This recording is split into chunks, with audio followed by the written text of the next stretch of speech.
Hey everyone, and welcome to Almost Cancelled. I am Peter, that is Tara, and we are going to talk about the Chilling Adventures of Sabrina, Part 2, Episode 5, Chapter You're going to get 16. it right on like the very last episode. I know it. Chapter 16, Blackwood. So, you'd be right in thinking this is a fairly Blackwood-centric episode. Full spoilers, of course, for the episode, as always. Leland from Twin Peaks is in this episode. That was a thrill for me. I've never seen Twin Peaks. You I know don't, I'm missing out. you are missing out. Let me just get the actor's name because I'm forgetting it off the top of my head. There's far too many actors in this show. Who's he playing the show? The Anti-Pope. Ray Wise, that's his Oh, name. yeah. Ray Wise. Anti-Pope. We meet we have an Anti-Pope apparently. I love how everything in like their culture is like the anti whatever the normal thing is. Mm-hmm. Baptism, dark baptism, Pope, Anti-Pope. I'm sure there's been other examples, but yeah. Oh, that was the other one. Yeah, unholy matrimony was what mentioned in this episode. Yeah. It's like when you want to make something sound cool in space, you just add the word space in front of it, right? Space octopus. Yeah, that sounds Awesome. Space It's diarrhea. the same principle, but applied to magic or devil, Satan stuff. Yeah. I'm pretty sure space diarrhea doesn't work. If anything, it's more terrifying because you're trapped in a box with it. Oh, yeah. And it's going to be floating everywhere. It's like, no. Let me get the sweet, sweet, cold, dead embrace of the vacuum of space, please. Oh. Gross. It'll be a lot of little blobs as well. How did we start talking about this? So, yes, so this episode revolves largely around the wedding of Blackwood and Zelda. And they are going to be tying the knot, and the Anti-Pope is coming to officiate the wedding. So this is kind of... Do you know what's weird about this episode, actually? As I was watching it, this felt like a season finale to me. Yeah, this is what we've been building up to for the first 4 episodes, right? It's just Zelda's wedding. Yeah, I mean, arguably even I don't know, something about it felt like this could easily have been the end of season 1. Like, let's say they just kept going till here, and then the end of this was the cliffhanger. It was like, no, she's married now, and Blackwood's going to treat her like shit because the episode ends with him literally saying, "Zelda, the man walks in front," and then and that's it. And Sabrina and Hilda are watching in horror as like, oh no, what has she done? She's with this awful man. This is terrible. Yeah, this episode's a little bit confusing to me because Zelda, for the first episodes that we've been watching, has been really coming into her own and being this very independent woman. And it sounds like she has plans with Blackwood, like why she's marrying him. But she immediately is losing her independence by doing so because we learn from this episode, he has very strong feelings about how women are supposed to be treated or witches are supposed to be treated in amongst them. So I'm a little bit confused as to why Zelda is playing along. Yeah, I guess she thinks she can do something from within or something like that. Yeah, she better have a plan is all I'm saying, because she's really been building up her character to be this resistance against the patriarchy in the witchcraft world. Even the wording of the ceremony. Now, I'm sure the Anti-Pope, we'll get to why it's not the Anti-Pope that actually does it in a bit, but I'm sure the Anti-Pope might have not been as clearly misogynist in his speech, but he does his own wedding. Blackwood officiates his own wedding because he can just do that. Sure. I guess in the witch world you can. He's making up the rules as he goes, it seems. But he basically, in the speech, there was something along the lines of, you will give yourself to me, and you will serve me as witches have served warlocks forever. And, as Lilith served Satan, you shall serve me. And only me. Yeah. It was all about how she belongs to him. That was the whole speech. Was that. So, and obviously Sabrina and Nick come in with the glamour to try and be the dead parents to convince them to stop, and it doesn't work. Which I like the irony there that earlier on when she thought she saw her dad's ghost, it was actually Wardable. It was Lilith. Yeah, and I actually thought it was her right away too when they showed that scene, because ever since the last episode, I I sort of just I'm going to think everything is Lilith until they show me it's not her, because she seems to be capable of doing anything. What's funny is I didn't necessarily jump to the conclusion, but I was glad when they revealed it was her, because I thought the appearance of her dad's dead, ghost was like out of nowhere, and I thought this is really weird that this is just like, because he comes in and he immediately just spouts all this exposition of, yes, Blackwood killed us, you have to stop the wedding, you have to like complete my work and do my manifesto. I thought, why has this been triggered right now? So when it turned out to be her messing with, I was like, oh, that's okay, this makes more sense. This makes way more sense that she's the one behind it. And I like that they showed it right away too. Yeah, they didn't try and mess us around or make us like have a big twist at the end of the episode. It was just because that was the last episode. The last episode ended with, oh, it was all her. So this episode, no, we've established that she does this. So this is it. Yeah. I'm a little bit confused by her plans at this point. I'm also a little confused. I'm not gonna lie. Yeah, her plans are. So is she telling the truth when she gives like the information? I think she may be. I think she wants to pit Sabrina against Blackwood, but she's not lying. Like, she keeps using real things, because there was like that manifesto was at the bottom of the ocean where the plane went down. That's true.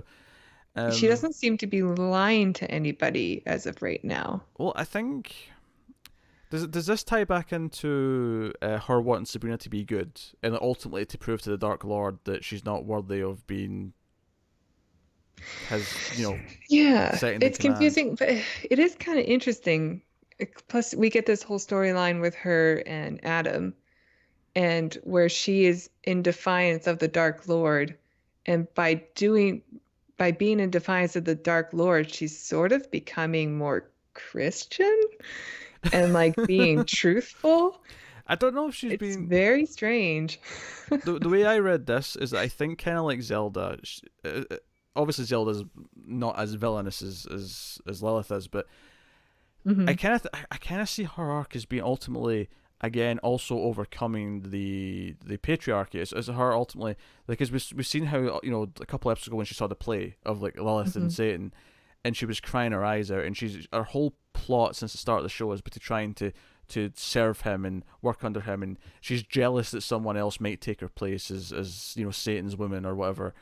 And I think ultimately her arc, it might be tragic, it might not complete, she might realise this when it's too late, but I think for her arc to kind of work as part of the show, she has to kind of realise that she doesn't want to be with Satan anymore, she wants to get back at him, or she wants to, I feel like that has to be kind of where it ultimately goes. And maybe in a weird way, Adam loving her unconditionally and actually respecting her and wanting what she wants. And because we have that whole scene where she says, I don't want to get married, and she lays it on really thick and it's really hurtful almost, and it looks like he's about to get married. He throws down the napkin and he's like, I don't care about marriage, I just care about being with you. And it's just like, and I almost wonder if like this, like, wait, I don't have to work for his attention, he just loves me. This is weird. She's responding to it. Yeah, she's telling her familiar that she just wants him around so she can toy with him some more. But I don't know. I don't believe her. Yeah, I think because at the end of the episode she's like, let's get married, let's do it. Yeah, and you're right. The way she talks about marriage before, it's like she's talking about like she's been through a marriage already. She sounds like the bitter ex-wife of the Dark Lord. She doesn't want to do that again because that means she would have to be submissive and not her own woman. I did laugh actually at one point where he kind of was like, oh, you've been hurt in the past, haven't you? And she's like, yes, there was someone. And I'm like, she's talking about Satan. Yeah. Adam, run Adam. Get out while you still can. Yeah. Oh dear. No. Are we going to watch Lilith actually be saved?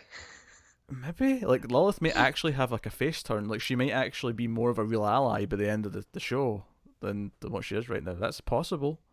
I'm interested. And maybe that's part of the charm of the show. You have like Sabrina, who's this idealistic, young modern woman who already believes in her rights and wants to challenge things. Zelda, who believes in the system and doesn't want to rock the boat and wants to advance within it. And then Lilith, who's like the extreme end, this extreme opposite of Sabrina, who's like so in the deep end that You know, Mm-hmm. so the idea that you have all of them have their perspectives and kind of like come through it in different ways, and then Hilda, of course, is there as well as, and then the other, because there's no mortal friends in this episode. Harvey, Roz, none of them are here. Yeah, I didn't really miss him this episode. No, I mean it was focused. It was nice that it focused on the one thing. Mm-hmm. So because of what the ghost said, she sends Nick to the bottom of the ocean to get this manifesto. And Salem's giving her shit for it, but he comes back up and he's got this manifesto, and it seems to be this forward, this progressive, like, no, for the Church of Night to advance, witches and warlocks have to be equals and they're united, and that was the gist of it. Which counters, of course, Blackwood's scene at the secret club meeting where he's like, "I've got our new manifesto where warlocks will be served by witches and we are more important in every single I actually way." wrote them down because they were so terrible. Oh, go on. Go for I it. wrote down some of them. So the sons of Satan shall inherit the earth, emphasis on sons. Mm-hmm. Must not lay with mortals because mortals are swine. Sons of Satan are swine herders, so they're in charge of mortals too. Mm-hmm. And as Lilith served Satan, so shall witches serve warlocks. And finally, warlocks shall claim dominion over the altar of night, Church of Night. Yeah. That's pretty clear cut what he's saying there. there's no... But he's saying that as part of his like boys club already, right? Like this is just his inner circle called the Judah Society. Yeah, but they want to make it law. They want it to... Actually, I really like that joke that Sabrina had where she's asking who the anti-pope is, and Nick explains that he makes all the rules, and so, oh, he's the one who makes all the rules I keep breaking. That's a funny line. Yeah. So the anti-pope comes, and Sabrina wants to present the anti-pope with this manifesto of her father's. So much to Blackwood's dismay, she runs in and kind of like shoehorns it into the conversation, and he ends up with both. So I'm going to go to my chambers and I'm going to read both. And I will say this episode actually kind of neatly paid off, I thought, the Ambrose plot with Blackwood, where since season 1, he's been kind of like grooming him and bringing him into the school and the club, and they gave him the pet rat, or the mouse or whatever. I can't. Yeah, I think it was a familiar. It was a rat. And then it's like, why is he getting him so close to this? And he puts him on guard duty for the anti-pope. And sure enough, there's screams in the middle of the night, and the anti-pope's been murdered. And it looks like the 3 guards, including Ambrose. And by the way, Blackwood coming in there and just slitting the other 2 guys' throats. It's like, no. Brutal. Yeah, and because Hilda's screaming, like, let him speak first. And he does a quick spell and disappears, but super brutal. So the idea that he's been set up these... Because I immediately said Blackwood did this. That was my first thought. Yeah. Yeah, because he wants power, right? And I think he's basically next in line for Pope. I mean, we don't really know very much about the inner workings of the church yet, but Blackwood is very powerful, right? Yeah. And I think he would be like just a step down from the Pope, so maybe he's gunning for that position. Yeah, I think it was also just that he doesn't want to even risk the idea that he will approve the other manifesto. Like, it's just, no, I'm going to take that power away from him, like, immediately.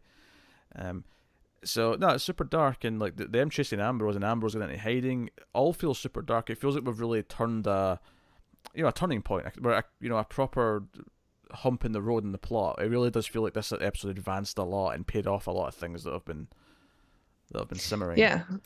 I agree, but it still left me with a lot of questions. Like even the stuff with Blackwood, I can sort of see his motivations, but at the same time, why is he marrying Zelda? Like, is he doing it because he clearly hates the Spellmans? He does. I wonder if it's a power thing. He wants them under his control more directly. Yeah. Is it all just about... Because I feel like this is going to end up hurting Zelda when she finds out like what his real intentions are. Yeah. And what he actually feels about her. I can see that being a thing. Do you want to see I loved actually? Part of what's going on is before our wedding, there's the ghost of the ex-wife shows up, and they assume it's the woman that she had a problem with, last episode or 2 episodes ago. Yeah. And Hilda brings her over and gives her some like cookies and some tea, and she's drinking the tea, and she's like, "Oh, Hilda, you silly sausage, you! After that last thing with the earworm, I made a point of putting a protection spell. Nothing magical can affect me." And Hilda just sort of sips on tea and goes, "Oh, I figured you would do that as much, which is why there's cyanide in the biscuits." And the almonds mask the flavor of cyanide. Yeah. I love it. I also loved in that scene where Hilda was like, a lot of people underestimate me. They think I'm, because I'm the younger sister and my sister murders me every now and then and brings me back, that I hate her, but I love her. I love my family. I like that scene a lot too. It was a really good character moment for her. It was. I just thought it was really funny. It's like, and it was really I knew magic wouldn't affect you, which is why I just put cyanide in your cookies there. And then we also find out the look on her face was pretty great before she died. We also find out that the Dark Lord can engage in prima nocta, I believe is the phrase, where he can show up flashes of Braveheart. I'm not gonna lie, that's the only reason why I know what this is called. I think that's the only reason why anybody is. It wasn't even really a thing, or it's just something made up for the movie. Yeah. I don't know if the name itself was made up, but it wasn't a thing that actually happened, I don't think. I don't think so either. Yeah. But yeah, the Dark Lord can come up, and if he chooses, claim the bride the night before the wedding for himself. And sure enough, he shows up, and Zelda's about to take that big satanic dick. But then the screams happen, and the anti-pope is dead, and that interrupts it. So there it goes. And unfortunately, though, Zelda still wants to go through with the wedding, so they have their wedding, and we end with her now married and subservient, seemingly. Unless she, I hope she has a master plan. I hope she's going to turn the tables. Too. It'll be so satisfying if she does. Because she has to expect this from Blackwood, right? Yeah. I'm going to let he would want to keep things. Just keep your opinions. You're fine. It's just like 10 seconds of like you on your own. You'll be fine. All right. I'll be all right. Another thing I think we should talk about is that Ambrose, his familiar, is missing from the beginning of the episode. And then he accuses the cat of eating it, but it turns out that the familiar was actually inside of Ambrose, ratatouilleing him the whole time. So it seems to be that when Ambrose has blacked out and woken up with the dead reverse pope and blood all over him, seemingly that he has murdered him, that apparently it's just the work of the familiar who's been controlling him. I'm not gonna lie. I was just off camera waiting for you to like get scared, like for like a good 20 seconds. I was suspecting foul play. I don't know why you love to sabotage your own show. You did fine. That was like you kept going for like 25 seconds. It was fine. Yeah, that took a lot longer than it usually does for you to let the cat out. There was some traffic in the way back. But seemingly, this means that the familiar that Blackwood gave him was the reason that the Pope is dead too. Yeah, it was like a curse thing, or it controlled him, or I'm going Ratatouille style. Yeah. Whatever it was, but yeah, it seems to be Blackwood's behind it all. I think that Blackwood's plot's probably going to be at the end of this season. Like it'll end at the end of this season. I feel like if this was all filmed as one big thing, like both parts 1 and 2, I feel like that's the plot that we've been building up to the whole time, is what Blackwood's really up to. And we're at kind of, this is the end of Act 2, this is the darkest point, where he's got Zelda, under control, and he's killed the anti-pope, and we now know that, from what it sounds like, he murdered Sabrina's parents, which I think is something we've kind of just assumed for a long time, because of the way he is. Yeah, he does hate mortals. He does call them swine and forbids them from laying with warlocks, and which is exactly what Sabrina's dad did. And so Sabrina basically embodies everything he hates. Yep. By being a bit of both. But it could just be that he hates because he stands by those principles so much that he hates her. It doesn't necessarily mean that he killed her parents. That's true. He could have. I don't know if I should trust what Wardwell is saying, because I mean, she is a liar and she deceives people all the time. But at the same time, so far things that she's saying are real, Yeah. at least in this episode. I'm inclined to believe her in this case. It feels like she's using the truth to get what she wants. That's what it feels like to me. What a very Christian thing to do. I don't think she's becoming Christian per se. That may be a bit of a stretch for a character. I don't know. I think it would really piss off the Dark Lord, I her do like ex-husband. I do like that this episode dealt with like her talking to the familiar, and like Adam coming in going, I thought I heard you talking to someone. It's like, no, just Yeah, sitting give here. me more. I want more of her and Adam. Yeah. Or I hope the even next episode is just about them. or later she goes to Sabrina goes to Lilith for advice, and she leaves and she goes, oh, did we talk to someone? Like, oh, I was just giving one of my students some help. It's like, you've always been so devoted to your students, Mary. That side of things is gold. I've been greatly enjoying the rogue demon hunter Wesley Wyndham Price in the show. Sure. What's that from again? Oh, that's from the spin-off of the hit television show Buffy the Vampire Slayer. Ding. There you go. And you haven't even got a Trek reference in yet. You're falling behind. You're slacking. Oh yeah. Well, I was going to compare her to Q, because I mean, once you introduce Q into the Star Trek universe, like every single thing anomaly that you come across, don't you automatically assume it's going to be Q? So now every time I see like a weird thing, and because I know she's so good at glimmers, now I have to assume, well, maybe it's Wardwell. So yeah. All's wells that wards wells. It's so dumb. But you laughed, so I'm going to call it a roaring success. Thank you very much. Roaring success. But yeah, pretty good episode overall, though. Like I was really into it. As was I. I think this and the last one have both been pretty good, pretty solid. Mm-hmm. I agree. I think it naturally culminated a lot of things. We're kind of at the darkest moment. Things seem really bad now, which gives us something to win. It gives us something to fight for now for the last 4 episodes and overcome, which is Blackwood. So this is technically like right in the middle of the season, right? Yeah, this is the middle episode of this season. There's only 4 more. Okay. Cool. Cool.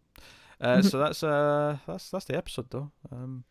Yeah, it's just funny because I before we started, you said, "Oh, I hope I've got stuff to say about this one," but I feel like this has probably been the most interesting one from a plot perspective. And yeah, well, the last one was really good too because it was like a anthology Treehouse of Horrors episode.